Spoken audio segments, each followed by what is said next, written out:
Hello बच्चों, this is Vinod Kumar and welcome to my YouTube classes. बच्चों, आज हम एक बहुत ही महत्वपूर्ण topic interior structure of the earth को पढ़ने वाले हैं। बच्चों, ये टॉपिक ना सिर्फ क्लास 11th के लिए महत्वपूर्ण है बल्कि क्लास 6 से लेकर के 12th तक ये आपका काफ़ी महत्वपूर्ण हो जाता है और इसी के साथ साथ ये कंपटीशन के स्टूडेंट्स के लिए भी काफ़ी महत्वपूर्ण टॉपिक होता है। ठीक है, तो बच्चे आज हम इस वीडियो के माध्यम से इस टॉपिक को अच्छे तरीके से समझने का प्रयास करेंगे ताकि आपका अधिक से अधिक नंबर जो है एग्जाम में आए। ठीक है, तो चलिए आज हम बात करेंगे बच्चे पृथ्वी की आंतरिक संरचना जो है वह किस प्रकार की है। तो बच्चे सबसे पहले तो आप ये समझेंगे कि जनरली तौर पर हम लोग पृथ्वी को देखते हैं, ठीक है, तो हम लोग पृथ्वी की ऊपरी संरचना को ही देख पाते हैं और पृथ्वी की ऊपरी संरचना के बारे में हमारे पास काफ़ी जानकारियां हैं। ठीक है, इसके लिए हमारे पास पर्याप्त मात्रा में सोर्सेज भी मौजूद हैं, लेकिन पृथ्वी की जो आंतरिक संरचना है उसके बारे में हमारे पास काफ़ी कम जानकारी है। ठीक है, इसके पीछे रीजन क्या है? तो रीजन ये है कि उसकी जानकारी के जो स्रोत हैं वो हमारे पास काफ़ी कम है और जो भी स्रोत मौजूद हैं, ठीक है, उनके आधार पर जब आकलन किया गया कि हाँ पृथ्वी की आंतरिक संरचना किस प्रकार की हो सकती है, किस प्रकार की है, ठीक है, तो ये सामने निकल कर आता है कि हम लोग अभी भी उसके बारे में बहुत ज़्यादा नहीं जानते हैं। यानी कि जो स्रोत हमारे पास मौजूद हैं उन स्रोतों के आधार पर भी पृथ्वी की आंतरिक संरचना के बारे में हमारे पास जो है बहुत ज़्यादा जानकारी उपलब्ध नहीं है। लेकिन जो भी जानकारियां हैं बच्चे, आज हम उन जानकारियों को आप लोगों के साथ साझा करने वाले हैं, आप लोग के साथ शेयर करेंगे। तो चलिए जरा सा हम लोग पृथ्वी की आंतरिक संरचना को समझने का प्रयास करते हैं। ठीक है, तो बच्चे पृथ्वी की आंतरिक संरचना को समझने के लिए हमें समझना होगा सबसे पहले कि उसकी सोर्सेज क्या क्या हैं। ठीक है, यानी कि पृथ्वी की जो आंतरिक संरचना है उसकी जानकारी हमें किन किन माध्यमों से प्राप्त होती है, उसके सोर्स कौन कौन से हैं। ठीक है, तो चलिए, तो जितने भी महत्वपूर्ण स्रोत हैं बच्चे उनमें से एक महत्वपूर्ण स्रोत है आपका टेम्परेचर। ठीक है, यानी कि तापमान।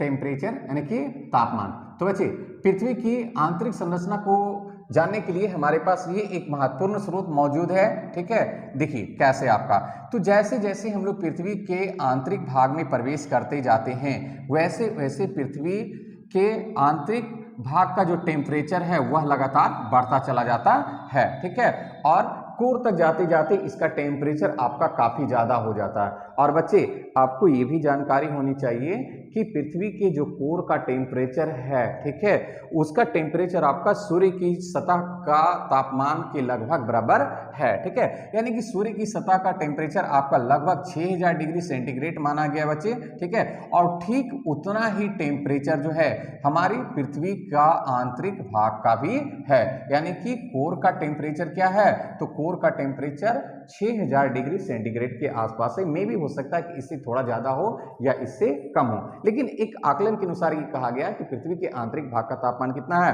तो 6000 डिग्री सेंटीग्रेड है। अब इसे आप समझेंगे बच्चे कि कैसे हमें इससे जानकारी प्राप्त होती है। तो देखिए, जब हम पृथ्वी की ऊपरी सतह पर होते हैं तो जनरली तौर पर यहाँ टेम्परेचर जो पाया जाता है वो 45 से 50 डिग्री के बीच में पाया जाता है।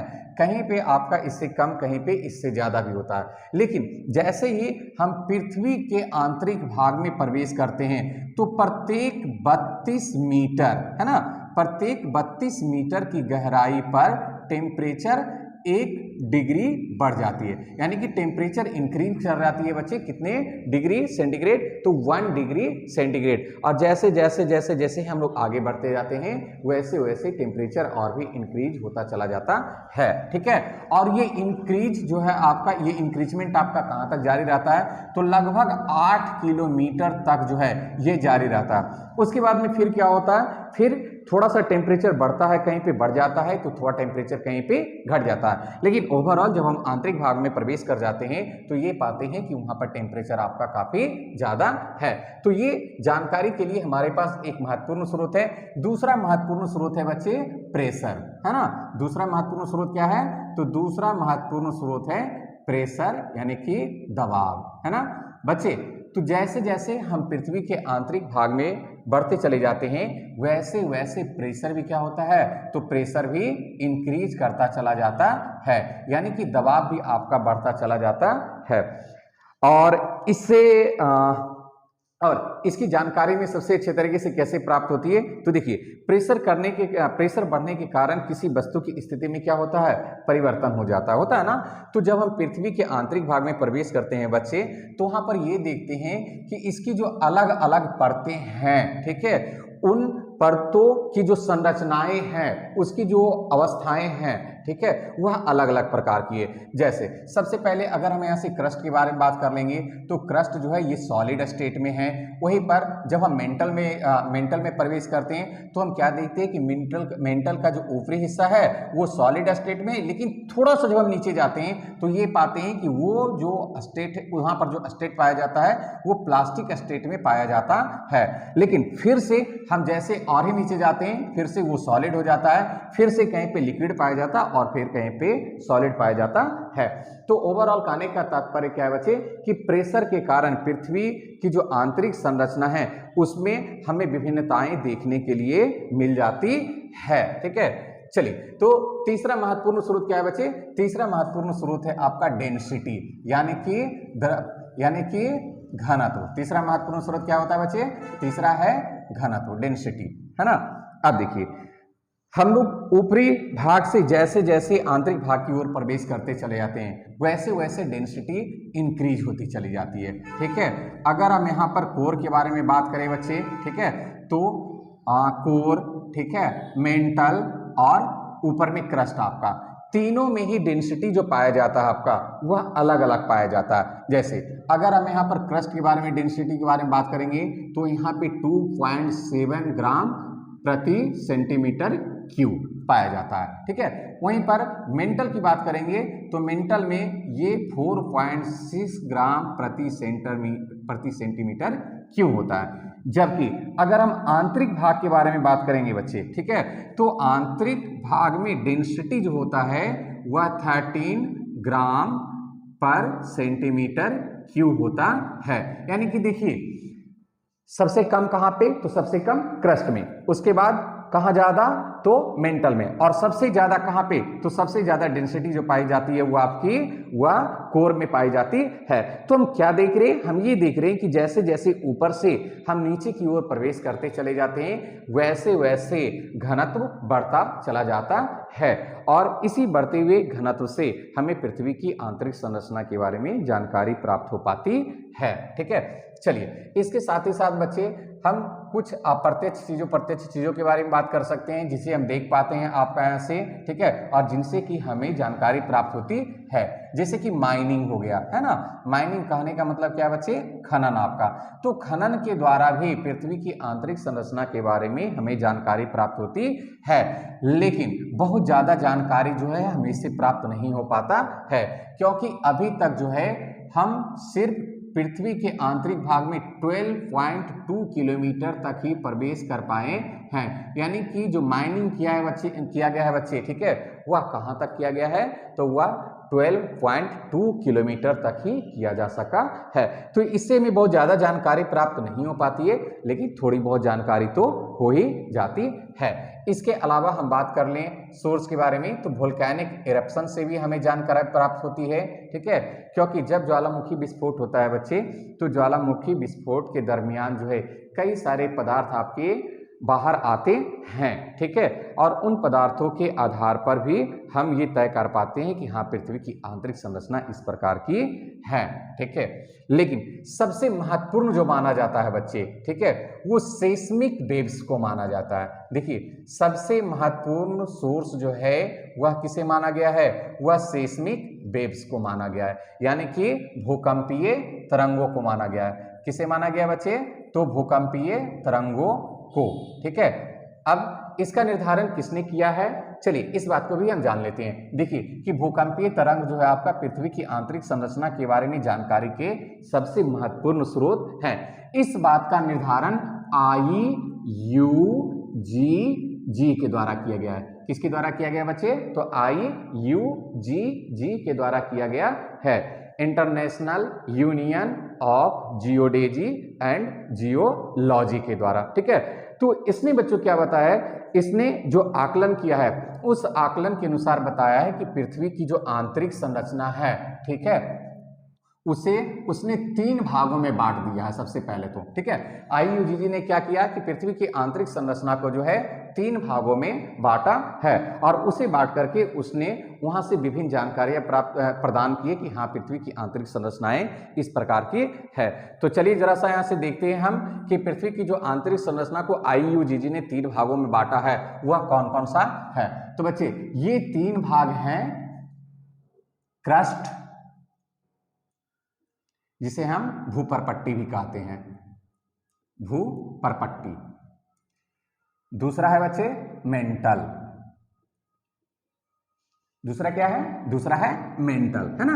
मेंटल को परवार कहा जाता है या इसे ही आवरण भी कहते हैं। ध्यान रखेंगे कि मेंटल को क्या क्या कहा जाता है, तो इसे परवार भी कहा जाता है और इसे आवरण भी कहा जाता है। और इसका जो तीसरा भाग है बच्चे, ठीक है, उसे कोर का नाम दिया गया है। क्या नाम दिया गया इसे, तो कोर का नाम दिया गया है। यानी कि पृथ्वी का जो सबसे आंतरिक भाग है उसे क्या कहा जाता है, उसे ही आपका कोर कहा जाता है। ठीक है, तो चलिए अब हम इन्हीं तीनों के बारे में बारी बारी से जानकारी प्राप्त करेंगे और इसके माध्यम से हमें पृथ्वी की आंतरिक संरचना को सही तरीके से समझने में आसानी होगी। ठीक है, तो चलिए बच्चे आगे बढ़ते हैं।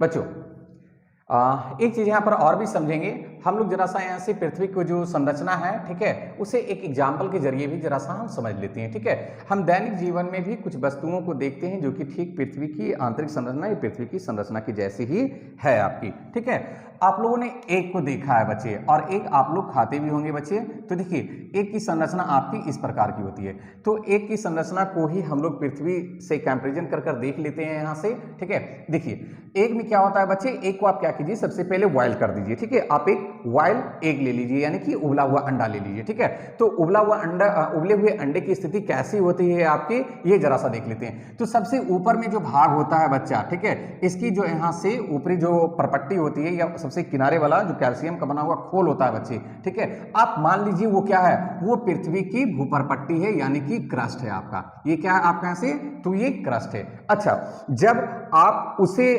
खोलते हैं बच्चे, ठीक है, यानी कि अंडे को जब आप छीलते हैं, ठीक है, तो उसके बाद में वहां पर एक स्किन के समान आपको पतला सा लेयर दिखाई देता है ना, बिल्कुल पतला सा आपका स्किन के समान आपका एक लेयर दिखाई देता है।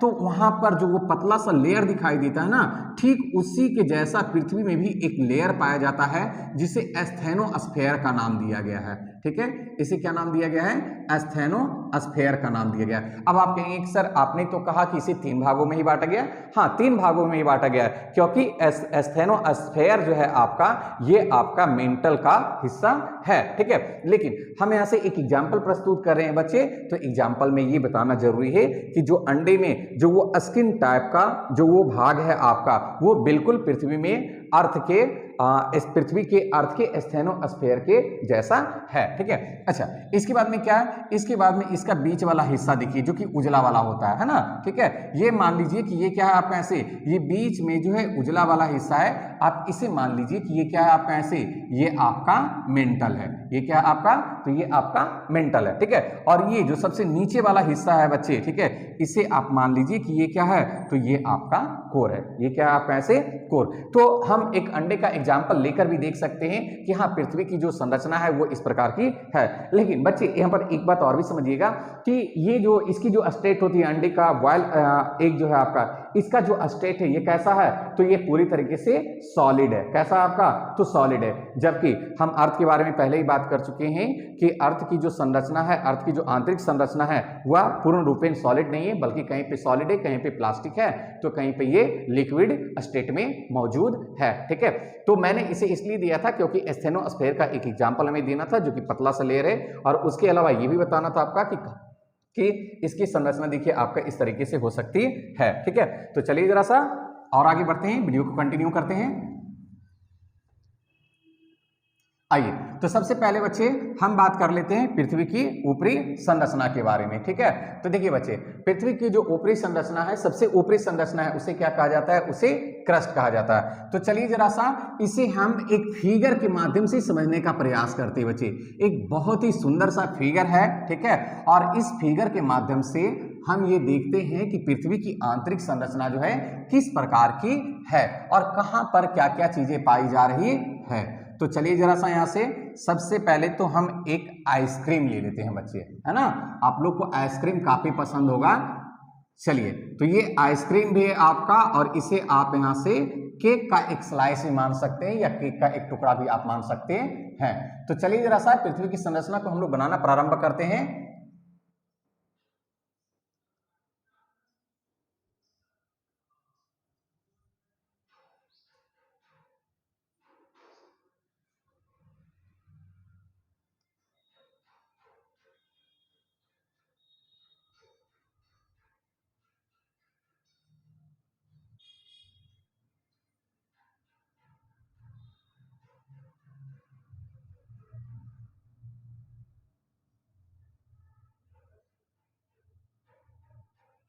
चलिए बच्चे, तो देखिए पृथ्वी की जो आंतरिक संरचना है वह ठीक इस तरीके से है। देखिए जैसे जरा सा मैं यहां पे भी एक फिगर बनाने का प्रयास करता हूं, छोटा सा।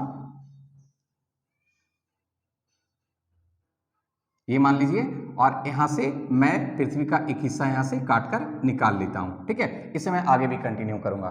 ठीक है, तो देखिए यहां पर जो आपकी संरचना दिख रही है बच्चे, इसमें कहां पर क्या क्या चीजें पाई जा रही है, सबसे पहले ये हम देख लेते हैं। देखिए पृथ्वी की जो सबसे ऊपरी संरचना है या पृथ्वी की जो सबसे ऊपरी परत है बच्चे, उसे हम किस नाम से जानते हैं? तो उसे हम क्रस्ट के नाम से जानते हैं। ठीक है, तो यहां पे क्या हो जाएगा? ये है बच्चा आपका क्रस्ट, और आप ध्यान रखेंगे कि क्रस्ट को दो भागों में बांटा गया है। क्रस्ट को कितने भागों में बांटा गया है बच्चे? तो क्रस्ट को दो भागों में बांटा गया है। ठीक है, चलिए कौन कौन सा क्रस्ट होता है इसे समझ लेते हैं जरा सा यहां से। तो क्रस्ट को जो दो भागों में बांटा गया है बच्चे, एक होता है आपका ओशियनिक क्रस्ट। एक कौन सा होता है? एक होता है आपका ओशियनिक क्रस्ट, और दूसरा होता है कॉन्टिनेंटल क्रस्ट। ठीक है, एक कौन सा? तो एक याद रखेंगे, ओशियनिक क्रस्ट होता है, और दूसरा कॉन्टिनेंटल क्रस्ट, यानी कि महासागरीय भूपरपट्टी और महाद्वीपीय भूपरपट्टी। ठीक है बच्चे, तो आप ये भी ध्यान रखेंगे कि महासागरीय भूपरपट्टी की जो मोटाई होती है, यानी कि जो उसका थिकनेस होता है, वह कॉन्टिनेंटल क्रस्ट की अपेक्षा कम होता है। तो इसका यानी कि ओशियनिक क्रस्ट का जो थिकनेस माना गया बच्चे, एवरेज थिकनेस माना गया है, वह 5 किलोमीटर माना गया है। यानी कि इसकी मोटाई कितनी मानी गई है? कि इसकी मोटाई औसतन जो है 5 किलोमीटर तक होती है। मे बी कहीं कहीं इससे कम भी होता है, और मे बी कहीं कहीं इससे ज्यादा भी होता है, लेकिन एक आकलन के अनुसार यह कहा गया है कि हाँ, इसकी मोटाई जो है, एवरेज जो है, मीन जो है, वह 5 किलोमीटर तक होती है। ठीक इसी तरीके से कॉन्टिनेंटल क्रस्ट का जो थिकनेस है वह 33 किलोमीटर माना गया बच्चे। ठीक है, कई सारे किताबों में ये 30 किलोमीटर भी दिया हुआ है, तो कहीं पे 30 लिखा गया है, तो कहीं पे आपका 33 किलोमीटर लिखा गया है। ठीक है, लेकिन अब जरा सा यहां से एक और चीज आप समझेंगे। ठीक है, कि कॉन्टिनेंटल क्रस्ट की जो थिकनेस होती है बच्चे, ठीक है, वह हर एक स्थान पर आपका 33 किलोमीटर नहीं होता। ये एवरेज मीन है या एवरेज थिकनेस है आपका। जबकि अगर हम इसकी थिकनेस के बारे में बात करेंगे तो इसकी थिकनेस भी अलग अलग स्थानों पर अलग अलग आपकी पाई जाती है। ठीक है, जैसे अगर हम बात करें महाद्वीपों के नीचे, ठीक है, अगर हम बात करें कॉन्टिनेंट के नीचे बच्चे, यानी कि महाद्वीपों के नीचे, ठीक है, तो कॉन्टिनेंट के नीचे जो इसका थिकनेस माना गया है बच्चे, वह मैक्सिमम आपका 70 किलोमीटर तक 30 किलोमीटर तक माना गया है। कितने किलोमीटर तक? तो कॉन्टिनेंट के नीचे, यानी कि महाद्वीपों के नीचे महाद्वीपीय भूपरपट्टी की जो मोटाई मानी गई है वह कितने किलोमीटर तक मानी गई है?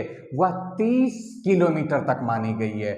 लेकिन अब जरा सा समझिएगा, इसकी मोटाई जो है आपकी माउंटेन रेंज के नीचे, ठीक है, ध्यान देंगे यहां पे, माउंटेन रेंज के नीचे लगभग 70 किलोमीटर तक माना गया है। बच्चे आप ध्यान रखेंगे कि माउंटेन रेंज में इसका जो थिकनेस माना गया है, ठीक है, वह कितना माना गया है, तो वह 70 किलोमीटर यानी कि 70 किलोमीटर तक माना गया है। तो इसका मतलब तो यही है ना, ठीक है, कि महाद्वीपीय भूपर्पट्टी की जो मोटाई होती है, ठीक है, वह अलग अलग स्थानों पर अलग अलग होती है। वैसे आपका ओशियनिक क्रस्ट की भी अलग अलग होगी, ठीक है, लेकिन इसकी मोटाई में बहुत ज्यादा डिफरेंस नहीं देखने के लिए मिलता है।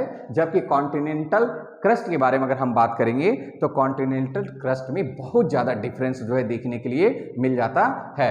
कहीं पे इसकी मोटाई 10 किलोमीटर होती है, कहीं पे 20, कहीं पे 30, तो कहीं कहीं पे ये 60 से 70 किलोमीटर तक मोटी होती है, ठीक है। तो देखिए बच्चे, यहाँ पर इस फिगर के अनुसार जो है ये आपका ओशियनिक क्रस्ट है। ये क्या है आपका, यहाँ से इस वाले हिस्से को हम ओशियनिक क्रस्ट का नाम दीजिए। ये आपका ओशियनिक क्रस्ट है और ओशियनिक क्रस्ट की जो डेप्थ है आपकी, जो गहराई है, जो मोटाई है आपकी, वह कितनी है, वो याद रखेंगे आप 5 किलोमीटर की है, ठीक है। Oceanic crust. अच्छा, ये यहां पर हमारा सी लेवल हो गया, सी यानी कि ओशियन। चलिए, ये ओशियन समुद्र हो गया। और ये यहां पे देखिए आप, ये है आपका कॉन्टिनेंटल क्रस्ट, कॉन्टिनेंटल क्रस्ट। ये यहां पे क्या है बच्चे, तो ये यहां पे है कॉन्टिनेंटल क्रस्ट यानी कि महाद्वीपीय भूपर्पट्टी। अब देखिए कि यहां पर भूपर्पट्टी जो है, ठीक है, इसकी जो थिकनेस है वह इसके कंपैरिजन में कम है आपका। यहाँ पे आप थिकनेस को देखें, यहाँ पे थिकनेस क्या है आपकी, तो यहाँ पे थिकनेस जो है आपको काफी ज्यादा दिखाई दे रही है, ठीक है। अब इसे आप एक और अच्छी तरीके से समझ सकते हैं बच्चे कि देखिए यहाँ पे थिकनेस आपका 70 किलोमीटर आपका इसलिए भी हो जाता है, ठीक है, क्योंकि महाद्वीपों में जो है आपका माउंट एवरेस्ट को ले लीजिए, माउंटेन रेंज को ले लीजिए, ठीक है, तो उसकी ऊंचाई तो एक तो ऊपर में जब हम माउंटेन को लेते हैं बच्चे, हिमालय को खास करके लेते हैं, तो 9 किलोमीटर तक इसकी ऊंचाई ऊपर में है, ठीक है, प्लस उसके बेस में भी यानी कि उसके आधार में भी काफी ज्यादा डेप्थ है, काफी ज्यादा थिकनेस है आपकी, ठीक है। तो इस दृष्टिकोण से देखें तो यहाँ पे माउंटेन रेंज की जो डेप्थ हो जाती है वो कितना हो जाता है आपका, तो वहां पे 70 किलोमीटर का हो जाता है, ठीक है। चलिए, तो ये क्या हो गया बच्चे, ये आपका पृथ्वी की सबसे ऊपरी संरचना जो है ये आपका क्रस्ट है ना। ये क्या है, ये आपका क्रस्ट। इसे हम कह सकते हैं it is the outer most solid part of the अर्थ, ठीक है। अगर क्रस्ट को हमें डिफाइन करना रहेगा तो हम कैसे करेंगे, it is the outer most solid part of the अर्थ, यानी कि पृथ्वी की जो सबसे ऊपरी ठोस संरचना है उसे क्या कहते हैं, क्रस्ट कहते हैं, ठीक है। अच्छा, क्रस्ट के नीचे क्या है बच्चे, इसे समझिएगा जरा सा। यहाँ से देखिए, क्रस्ट के नीचे ये वाला जो हिस्सा है ना, क्रस्ट के नीचे। अब थोड़ा सा क्रस्ट को और साथ ही साथ हम इस वाले हिस्से को भी यहां तक ले लेंगे, इसे इंक्लूड करेंगे, ठीक है। और इसे हम नाम देते हैं लिथोस्फीयर का। इसे क्या नाम दे देते हैं, तो इसे नाम देते हैं लिथोस्फीयर का, ठीक है। चलिए, इसे हमने क्या नाम दिया, इसे हमने नाम दिया लिथोस्फीयर, ठीक है। लिथोस्फीयर मींस क्या होता है बच्चे, तो लिथोस्फीयर मींस हो जाता है स्थल मंडल। इसे क्या कहते हैं, स्थल मंडल भी कहते हैं। अच्छा, अब जरा सा समझिएगा यहां से कि स्थल मंडल एक्चुअल में किसका हिस्सा है, ये भी हम देखेंगे बच्चे, ठीक है। तो स्थल मंडल को देखने से पहले जरा सा हम यहां पर इसे भी देख लेते हैं। ये वाला जो हिस्सा है बच्चे, इसे कहा जाता है एस्थेनोस्फीयर, ठीक है। इसे क्या कहा जाता है, एस्थेनोस्फीयर, ठीक है। और एस्थेनोस्फीयर को क्या कहते हैं, तो एस्थेनोस्फीयर को दुर्बलता मंडल भी कहते हैं। इसे क्या कहा जाता है, तो इसे दुर्बलता मंडल कहा जाता है, ठीक है। अच्छा, एस्थेनोस्फीयर का नीचे का हिस्सा जो है बच्चे, ये क्या हो जाएगा आपका, यहाँ से तो ये हो जाएगा आपका 1 2 3, ठीक है। चलिए, ये हो जाएगा आपका लोअर मेंटल, ये हिस्सा कहलाएगा आपका लोअर मेंटल, ठीक है। ये हिस्सा कहलाएगा आपका इसके बाद आउटर कोर, और ये हिस्सा कहलाएगा इनर कोर, ठीक है। चलिए, अब जरा सा इसे तय कर लेते हैं, ठीक है। तो ये मेंटल हो गया, ये आउटर कोर हो गया, और ये आपका इनर कोर हो गया, ठीक है। तो यहां से अब ध्यान देंगे, यहां से बच्चे यहां तक का जो हिस्सा है ये किसका हिस्सा है, तो ये कोर का हिस्सा है, यानी कि यहां से यहां तक क्या है, तो कोर है। अच्छा, तो अब यहां से मेंटल को कहां से कहां तक निर्धारित करेंगे, तो बच्चे आप इस स्थान से, ठीक है, यानी क्रस्ट के ठीक नीचे का हिस्सा लीजिए आप, ठीक है। तो क्रस्ट के ठीक नीचे आप यहां से, इसे थोड़ा सा बनाने में दिक्कत हो रहा है तो मैं इधर ले लेता हूं, ठीक है। चलिए तो यहां से ले लेते हैं,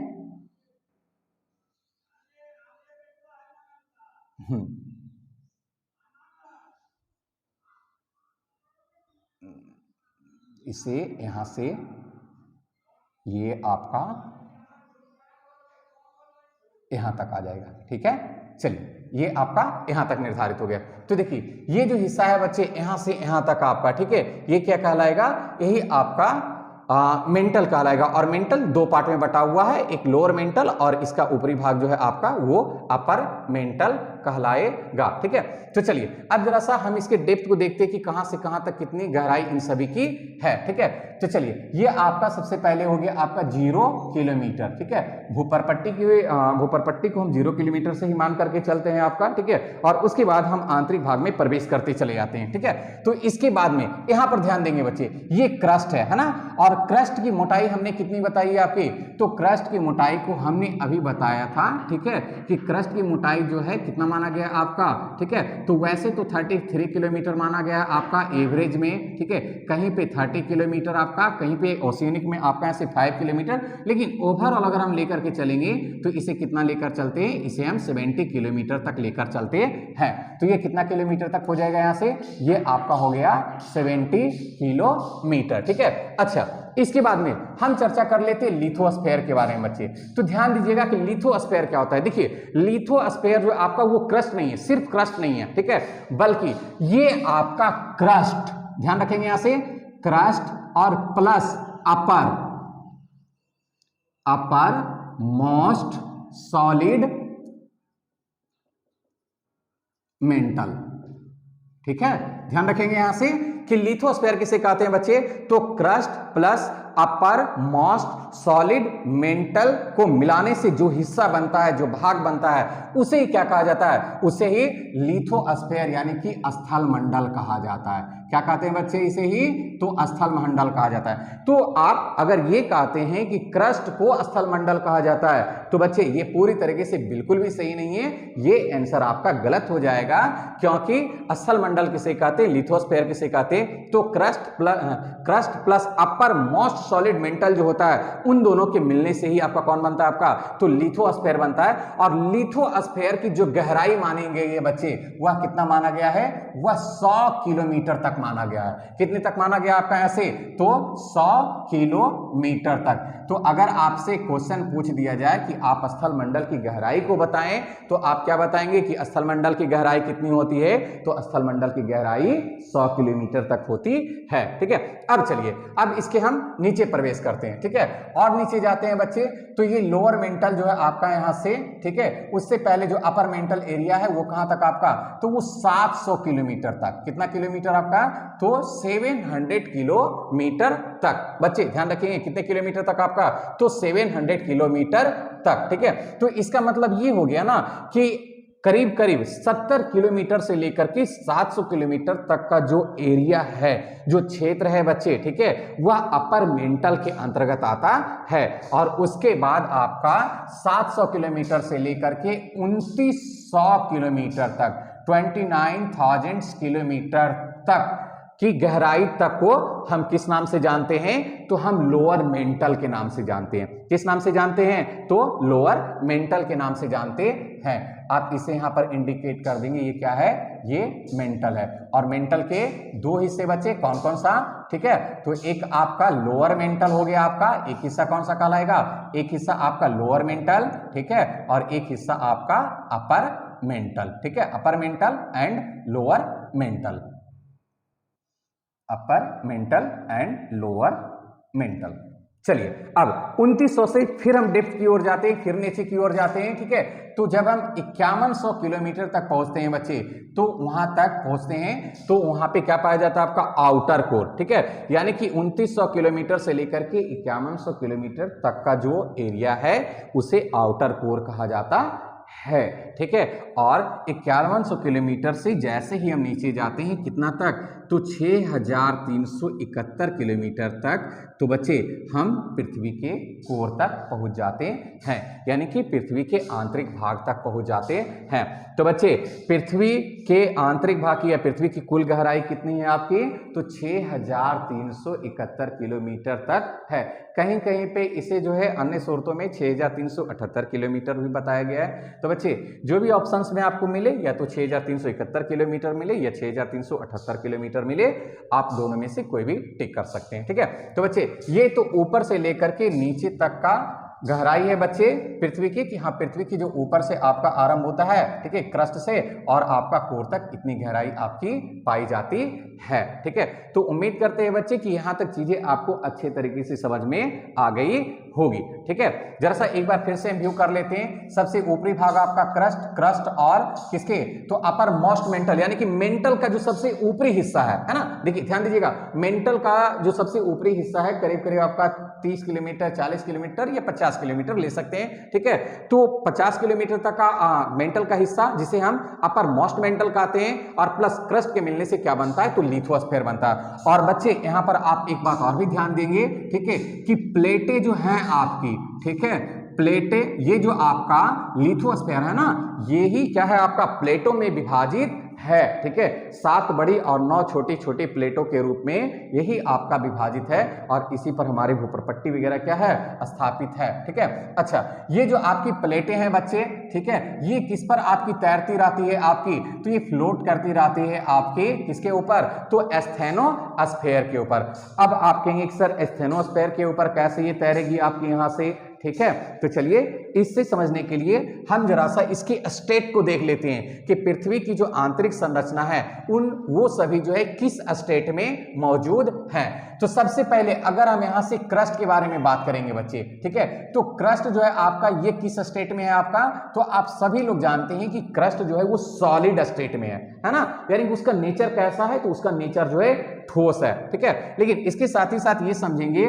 कि क्रस्ट जो है बच्चे आपका वो बहुत ज्यादा आपका कह सकते हैं कि ठोस नहीं, वो सॉलिड एंड क्रस्ट की जो संरचना है या इसका जो नेचर है बच्चे वो कैसा है, तो सॉलिड तो है ही है, ठीक है, साथ ही साथ ये ब्रिटल भी है। क्या है ये, तो ब्रिटल मीन्स क्या होता है बच्चे, भंगुर है ना, यानी कि ये आसानी के साथ में क्या है, आसानी के साथ में ये टूट जाती है। जैसे एग्जांपल लेते हैं, ठीक है, अगर आपको मकान बनाना है, ठीक है, तो मकान बनाने के लिए आपको बेस बनाना होगा, ठीक है, तो बेस बनाने के लिए क्या करना होगा, उसके लिए खुदाई करनी होगी ना, ठीक है, तो जब आप मिट्टी की खुदाई करते हैं बच्चे तो आसानी से आप मिट्टी को खोद पाते हैं, है ना। आपको खेती का काम करना है, एग्रीकल्चर करना है आपको, ठीक है, तो एग्रीकल्चर करने के लिए भी क्या करना होता है, खुदाई करना होता है, आपका कोड़ना होता है भूमि को, मिट्टी को, ठीक है, तो आसानी से आप कर पाते हैं। अब जरा सा आप सोचिए कि ये बिल्कुल चट्टानों के जैसी एकदम पूरी तरीके से सॉलिड अवस्था में रहती है, तो क्या आप ये जो कार्य हैं, ठीक है, चाहे कृषि का कार्य हो, आपका मकान बनाने का कार्य हो या किसी अन्य प्रकार के कार्य हो, क्या आप कर पाते हैं, तो निश्चित तौर पे नहीं कर पाते हैं। ठीक है, तो इसीलिए क्या कहा जाता है कि क्रस्ट जो है ये सॉलिड है, बट सॉलिड के साथ साथ में ये ब्रिटल है, यानी कि भंगुर है, यानी कि आसानी के साथ में टूटने वाली है। ठीक है, तो ये बात आप ध्यान में रखेंगे। ठीक है, तो आप देखिए बच्चे, इसके बाद में आपका हम बात करते हैं किसके बारे में, लिथोस्फीयर के बारे में, कि लिथोस्फीयर का जो नेचर है आपका, ठीक है, जो स्टेट है वो किस प्रकार का है, तो ये भी सॉलिड स्टेट का है। किस प्रकार का है बच्चे, तो ये भी सॉलिड है, यानी भी कि ये भी क्या है, ये भी आपका ठोस है। इसका गुण कैसा है, तो इसका गुण भी ठोस ही है, बट इसके नीचे जो एस्थेनोस्फीयर है बच्चे, ये किस प्रकार के गुण वाला है, इसका नेचर कैसा है, तो इसका नेचर प्लास्टिक के जैसा है। कैसा है आपका, तो प्लास्टिक के जैसा। प्लास्टिक कहने के मतलब यहां पर क्या है बच्चे, कि ना तो ये पूरी तरीके से तरल अवस्था में है और ना ही आपका ये पूरी तरीके से ठोसीय अवस्था में है, यानी कि जेली देखा है ना आपने, जेली का नेचर कैसा होता है आपका, उसका नेचर जो आपका बिल्कुल प्लास्टिक के जैसा होता है, यानी कि ना तो वो पूरी तरीके से ठोस होता है और ना ही वो पूरी तरीके से लिक्विड होता है। तो एस्थेनोस्फीयर का नेचर भी, उसका स्टेट भी वैसा है, और इसी कारण से जो है लिथोस्फीयर जो है ना, इसके ऊपर आपका मौजूद है, इसी के ऊपर आपका एक स्थान से दूसरे स्थान की ओर आपका खिसकता रहता है। इसके ऊपर जो प्लेटें मौजूद है वो खिसकती रहती है, और उन्हीं प्लेटों के ऊपर आपका ये कह सकते हैं, वही प्लेटें आपकी स्थलमंडल है यानी कि लिथोस्फीयर है, तो वो आपकी खिसकती रहती है। और इसी खिसकाव के कारण क्या होता है ना, प्लेटों में आपस में टकराव होता है और उनके टकराने के पश्चात जो बहुत बड़ी मात्रा में एनर्जी उत्पन्न होती है, ऊर्जा उत्पन्न होती है, जो कि वेव्स के रूप में, तरंगों के रूप में भूपटल पर आती है और उसके भूपटल पर आने के कारण ही पृथ्वी पर जो है, ठीक है, भूकंप की उत्पत्ति होती है। अगर ये भूपटल पर आती है तो भूकंप आता है, और यही अगर मान लेते हैं समुद्री क्षेत्र में आपकी आती है, ठीक है, तो वहां पर सुनामी आ जाती है। ठीक है, अब इसके बाद में अगर हम लोअर मेंटल के बारे में बात करेंगे बच्चे, ठीक है, तो लोअर मेंटल वंस अगेन एक बार फिर से क्या है इसका स्टेट, तो ये भी सॉलिड है। कैसा है इसका व्यवहार, इसका गुण कैसा है, तो बिल्कुल सॉलिड के जैसा। जबकि इसके बाद में जो आउटर कोर है बच्चे, तो आउटर कोर का गुण कैसा है, तो इसका गुण जो है, ठीक है, बिल्कुल लिक्विड के जैसा है। यानी कि ये किस अवस्था में मौजूद है, तो ये लिक्विड अवस्था में मौजूद है। कौन सी अवस्था में ये मौजूद है बच्चे, तो ये तरल अवस्था में मौजूद है।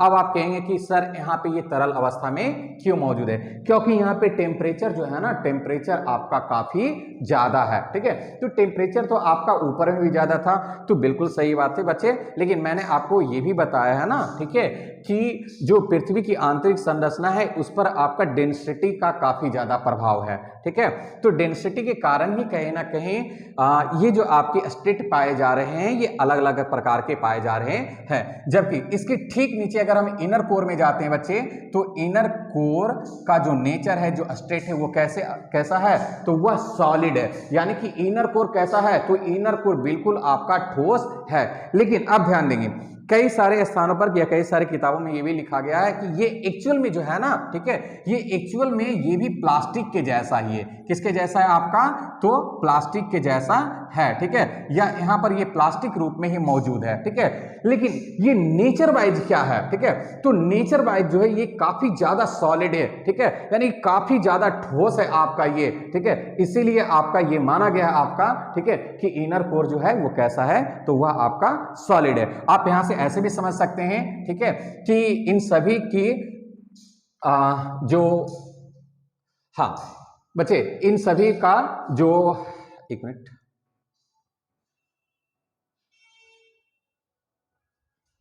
अच्छा हाँ, तो इन सभी के बारे में अगर हम बात कर रहे थे कि इन सभी की जो स्थिति है बच्चे, वह बिल्कुल क्या आपके यहाँ से, वह अलग अलग प्रकार की, और डेंसिटी के बारे में हम बात कर रहे थे। ठीक है, कि इन सभी की जो डेंसिटी है आपकी वह अलग अलग है। जैसे कि अगर हम क्रस्ट के बारे में बात कर लें यहाँ से, ठीक है, तो क्रस्ट की जो एवरेज डेंसिटी मानी गई है बच्चे, ठीक है, जो औसतन घनत्व माना गया है वो कितना माना गया है, वो माना गया है 2.7 ग्राम प्रति सेंटीमीटर क्यूब। ठीक है, इसी के स्थान पर अगर हम मेंटल के बारे में बात कर लें, तो मेंटल का जो माना गया बच्चे वो कितना माना गया आपका, ठीक है, तो मेंटल का आपका माना गया है, मेंटल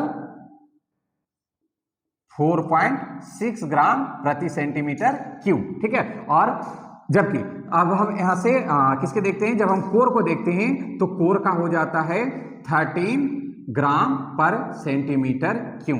देखिए बच्चे, इसके जो डेंसिटी है, ठीक है, वह क्रस्ट की अपेक्षा और मेंटल की अपेक्षा कितनी ज्यादा है। तो आप एक सहज अनुमान लगा सकते हैं कि इतनी ज्यादा डेंसिटी होने के कारण भी नीचे जो है आपका, ठीक है, जो अवस्था पाई जा रही है वो किस प्रकार की पाई जा रही है, तो सॉलिड की पाई जा रही है। एंड दूसरी बात, ये किसके कारण हो रहा है आपका, तो प्रेशर के कारण। ठीक है, पृथ्वी के ऊपरी भाग का प्लस क्रस्ट का प्लस मेंटल का इतना ज्यादा प्रेशर पड़ा हुआ है बच्चे कि उसके कारण यहाँ पर जो अवस्था इसकी हो गई है वह बिल्कुल सॉलिड के समान हो गई है। ठीक है, अच्छा बच्चे, एक बात की मैं और भी आप लोग को जानकारी दे देता हूं कि हाल फिलहाल जो है एक एक्सपेरिमेंट किया गया है आपका, या कह सकते हैं वैज्ञानिकों ने एक आकलन प्रस्तुत किया है। हालांकि ये इस बात की जानकारी जो है उन्हें पहली बार 2002 में ही हुई थी। ठीक है, लेकिन उन्हें इसे सत्यापित करने में काफी समय लग गया आपका। ठीक है, और उन्होंने अब जाकर के ये सत्यापित किया है कि पृथ्वी की जो आंतरिक संरचना है, ठीक है, तो उस आंतरिक संरचना में इनर कोर के अंदर भी एक और कोर मौजूद है। ठीक है, यहां पर भी क्या है बच्चे, इसके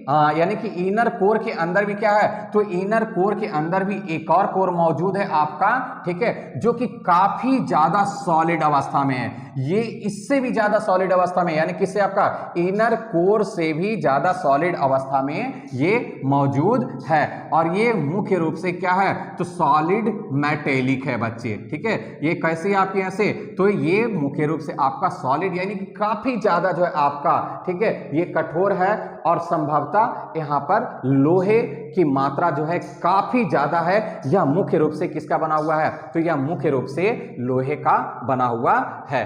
तो बच्चों ये थी पृथ्वी की आंतरिक संरचना। उम्मीद है बच्चे कि पृथ्वी की जो ये आंतरिक संरचना है बाय फिगर आप लोग को अच्छे तरीके से समझ में आ गया होगा। ठीक है, तो चलिए जरा सा अब हम कुछ एक और भी बात कर लेते हैं इसके बारे में। ठीक है, क्रस्ट किसे कहेंगे बच्चे, तो पृथ्वी की जो सबसे ऊपरी परत है उसे हम क्रस्ट कहते हैं। ठीक है, मेंटल, तो पृथ्वी के मध्यवर्ती भाग को मेंटल कहा जाता है। और पृथ्वी का जो सबसे अंदर का हिस्सा है बच्चे, ठीक है, उसे क्या कहा जाता है, तो उसे आपका कोर कहा जाता है। ठीक है, सभी की डेंसिटी आपकी अलग अलग होगी। सबसे कम डेंसिटी किसका रहेगा, तो सबसे कम डेंसिटी क्रस्ट का, उसके बाद आपका उससे ज्यादा किसका रहेगा, तो उससे ज्यादा आपका मेंटल का, और उससे ज्यादा आपका किसका, तो उससे ज्यादा आपका कोर का। ठीक है, तो बच्चों उम्मीद है कि आप लोग को पृथ्वी की आंतरिक संरचना अच्छी तरीके से समझ में आ गई होगी। ठीक है, अब चलिए अब जरा सा हम इसके बाद बात कर लेते हैं डिसकंटिन्यूटी के बारे में। डिसकंटिन्यूटी क्या होता है बच्चे, तो डिसकंटिन्यूटी असंबद्धता को कहते हैं। ठीक है, चलिए तो ये असंबद्धता क्या होती है, इसे जरा सा हम समझने का प्रयास करते हैं। देखिए जरा सा, असंबद्धता, असंबद्धता, डिसकंटिन्यूटी है। डिसकंटिन्यूटी ये होता क्या है बच्चे, ठीक है, तो देखिए पृथ्वी की जो आंतरिक संरचना है, ठीक है, तो आंतरिक संरचना में जैसे जैसे हम नीचे की ओर जाते हैं तो वो विभिन्न परतों में बटी हुई है। ठीक है, तो डिसकंटिन्यूटी एक ऐसा क्षेत्र होता है बच्चे जहां पर दो परतों की विशेषताएं एक साथ में पाई जाती है ना, यानी कि कह सकते हैं कि ये एक संक्रमण क्षेत्र होता है जिसमें कि दो परतों की विशेषताएं एक साथ पाई जाती है या दो परतें एक साथ मिल जाती है। ठीक है, उसे क्या कहते हैं, उसे ही डिसकंटिन्यूटी यानी कि असंबद्धता कहते हैं। तो असंबद्धताओं की संख्या कितनी होती है बच्चे, तो असंबद्धताओं की कुल संख्या वैज्ञानिकों ने जो निर्धारित की है वह 5 निर्धारित की है। कितनी निर्धारित की गई है, तो वैज्ञानिकों के द्वारा 5 निर्धारित की गई है। कौन कौन सा निर्धारित किया गया बच्चे, चलिए अब हम इसके बारे में बात कर लेते हैं और किनकी किनकी बीच में ये निर्धारित किया गया है इसे भी हम समझ लेते हैं। तो जरा सा अगर 5 निर्धारित किया गया है तो सबसे पहले हम यहाँ पर 5 लाइन खींच लेते हैं, 1 2 3 4 और ये 5, है ना। ठीक है, यहाँ पर हम 5 लाइन खींच लेते हैं, है ना, और उसके बाद हम सभी को निर्धारित करते हैं, सभी के नाम को यहाँ से लिखते हैं, देखते हैं कि कौन कौन सा है। तो बच्चे सबसे पहले आपका यहाँ से कोनराड डिसकंटिन्यूटी, ध्यान रखेंगे, कोनराड डिसकंटिन्यूटी। ठीक है, और कोनराड डिसकंटिन्यूटी जो है किसके किसके बीच में मौजूद है बच्चे, तो याद रखेंगे ये अपर क्रस्ट एंड लोअर क्रस्ट। ठीक है, तो ये अपर क्रस्ट एंड लोअर क्रस्ट के बीच में मौजूद है। ठीक है, इसके बाद है बच्चे दूसरा मोहो डिसकंटिन्यूटी। ठीक है, मोहो डिसकंटिन्यूटी, इसे ही मोहोबिकिक डिसकंटिन्यूटी भी कहा जाता है। और ये जो है किसके किसके बीच में मौजूद है, तो आपको अच्छे तरीके से पता है कि लोअर क्रस्ट के बाद कौन सा एरिया आरंभ होता है या क्या आता है। ठीक है, तो मेंटल आएगा। मेंटल में कौन सा, अपर मेंटल होगा या लोअर मेंटल होगा, तो यहां पे हो जाएगा अपर मेंटल। क्या होगा बच्चे, अपर मेंटल। ठीक है, चलिए इसके बाद में अपर मेंटल के बाद क्या आएगा बच्चे, ठीक है, तो अपर मेंटल के बाद में लोअर मेंटल आएगा। क्या आएगा यहाँ पे, तो लोअर मेंटल। ठीक है, चलिए सबसे पहले हम नाम को निर्धारित कर लेते हैं। यहां पर आउटर कोर, आउटर कोर, और यहां पर क्या होगा, इनर कोर। यहां पे क्या है, इनर कोर। ठीक है, तो देखिए अपर क्रस्ट और लोअर क्रस्ट के बीच में कोनराड डिसकंटिन्यूटी, लोअर क्रस्ट और अपर मेंटल के बीच में मोहो डिसकंटिन्यूटी या मोहोबिकिक डिसकंटिन्यूटी, ठीक है। इसके बाद में upper mantle and lower mental के बीच में क्या आएगा बच्चे, रेपेटी, है ना, रेपेटी डिसकंटिन्यूटी, क्या आएगा बच्चे इसके बाद में, तो रेपेटी डिसकंटिन्यूटी आएगा, ठीक है। और इसके बाद में lower mental and outer core के बीच में कौन होगा, गुटेनबर्ग डिसकंटिन्यूटी, गुटेनबर्ग डिसकंटिन्यूटी। ध्यान देंगे बच्चे कि लोअर मेंटल और आउटर कोर के बीच में कौन आएगा, ठीक है, इन दोनों के बीच में कौन सा डिसकंटिन्यूटी है, तो गुटेनबर्ग है। And outer core and inner core के बीच में कौन सा है बच्चे, ठीक है, तो लेहमान, लेहमान डिसकंटिन्यूटी, है ना। तो ये 5 कंटिन्यूटी है बच्चे, ठीक है, डिसकंटिन्यूटी है जो कि आपका यहाँ पे मौजूद है, ठीक है। डिसकंटिन्यूटी का मतलब क्या हो गया बच्चे, एक सिंपल सी बात समझेंगे आपका, ठीक है, कि कोई विशेषता जो पाई जा रही है वो कंटिन्यू ना होकर के क्या हो गई है, तो टूट गई है, वो डिसकंटिन्यू हो गई है आपकी। तो अपर क्रस्ट और लोअर क्रस्ट के बीच में याद रखेंगे कोनराड, लोअर क्रस्ट और अपर मेंटल के बीच में याद रखेंगे मोहो, ठीक है, अपर मेंटल और लोअर मेंटल के बीच में याद रखेंगे रेपेटी, ठीक है, लोअर मेंटल और आउटर कोर के बीच में याद रखेंगे गुटेनबर्ग एंड आउटर कोर और इनर कोर के बीच में याद रखेंगे लेहमान डिसकंटिन्यूटी। इसे एक सिंपल से ट्रिक से भी याद कर सकते हैं बच्चे। ट्रिक क्या आपका, याद रखेंगे कोमोरे गुट्टा ले, किसे याद रखेंगे बच्चे, कोमोरे गुट्टा ले। देखिए, को से कोनराड, मो से मोहो, ठीक है, रे से रेपेटी, गुट्टा से गुटेनबर्ग और ले से लेहमान हो जाएगा, ठीक है। तो ये थी बच्चे पृथ्वी के आंतरिक भाग में पाए जाने वाले असंबद्धताएं, ठीक है। तो उम्मीद है बच्चे कि ये टॉपिक आप लोग को अच्छे तरीके से समझ में आ जाएगा, ठीक है। अगर किसी प्रकार की कोई परेशानी है बच्चे तो आप हमसे क्वेश्चंस डायरेक्टली पूछ सकते हैं।